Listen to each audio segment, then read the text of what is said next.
So time frames in a psychic reading are extremely finicky, and I'm going to explain to you why, okay?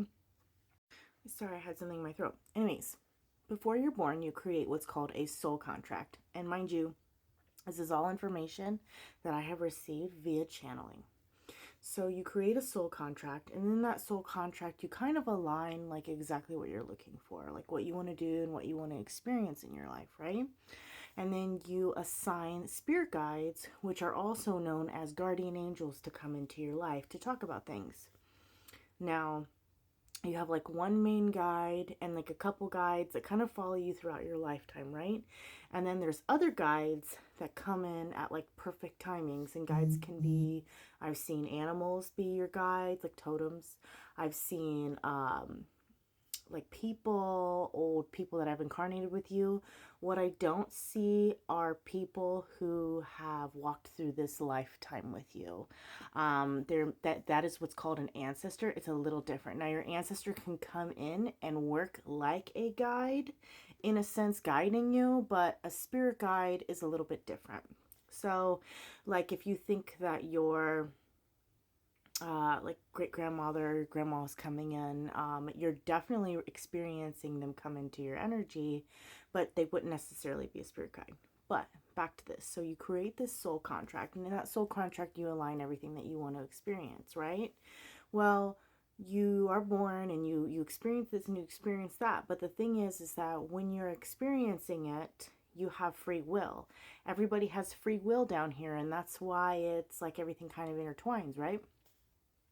So somebody could decide on your path to do something small and minuscule, and it'll pop them off that path for a little while, right? And then your spirit guides are back here, and their spirit guides are back here working together to create a series of events and manipulating things here and there, small minor things here and there, in order to get you back onto that path. But because of that, it changes time frames. So let's say you're asking a question like, oh, when is my love going to come back into my life? Or when am I going to get the money owed for my settlement case? The thing is that it's very, very finicky. So I try to say and tell everybody this every time I do a reading, like, hey, time frames are really iffy. Like, they're not something you should ever really rely on at any point in time. If anything, they're just more of a fun, hey, maybe this can happen, right? But I always do provide a time frame, because the time frame that your guides give you in that time is a just like an estimate of that time. And you know what, if everything goes according to plan, that time frame stays on course, right? But if there's something that pops it back off, it could go further, it can move further up, or it can go farther away when it comes to things. So that's why I always do that. And then what happens is, if you want to ask for a time frame for yourself, you ask your spirit guide, you say, show me the time frame for this. And then the first number that you see that appears will be your time frame. So sometimes you can get within 2 weeks. I've learned a method to do that. But the best way to do it for yourself is you see a number. So let's say I see the number 2, right? So it would be 2 days, 2 weeks, 2 months, or 2 years that will give you into that, or any kind of rendition of 2. So it could be February, it could be the second day of the week, it could be 2 p.m., something along the lines of a number 2. And that's how you can give yourself a time frame. You can give yourself a time frame as much as you want, because things still pop off all the time. So I wanted to come on here and explain that, because I feel like people are having a difficulty with understanding that, because we go and we turn to readings and we're like, we want answers.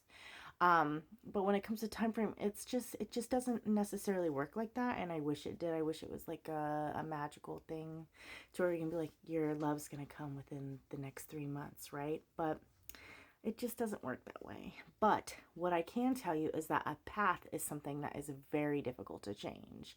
And even if if you're meant to do something, you're meant to do it. So if anything, your path could veer off and just get shifted into like a year later. Like, I've seen people go through something and they'll go into a relationship and they will be like, okay, is this person coming back? And spirit is like, they stay very dedicated to like, yes, spirits, guys, this person's coming back, they're coming back. And then they will go through their thing and they're like, oh, we just decided to separate ways, I don't think I'll ever hear from them again, right?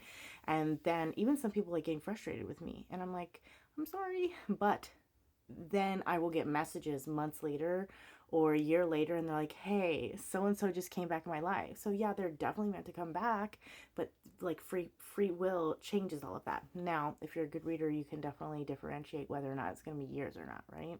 But sometimes things just change like that. So it's not an exact science. And of course, I've always said you should never take a reading to heart to where you're making life decisions about it, right? It's supposed to be an incredible medicine to help you along your path, but not decide the decisions for you. So it's an amazing tool in order to help you to figure out what's going on and to kind of just know what next steps to take, right? For sure. But you should always use your own discernment. And if you do not feel like you align with a reading, then you absolutely must listen to yourself, because at the end of the day, it's your life and it's you're the one that's experiencing this. So always listen to your gut instinct, and you're going to not feel it, up here. You're going to feel it in your gut, your solar plexus, and that's how you know that spirit is guiding you and directing you. And the more and more that you listen to your intuition, the more and more you're in alignment, and the more and more wonderful things happen to you. Anyways, if this resonated with you, please feel free to subscribe. And yeah, if you need anything, just let me know how, what if you have any more questions in the comments, and see how this related to you. I hope you have a good day.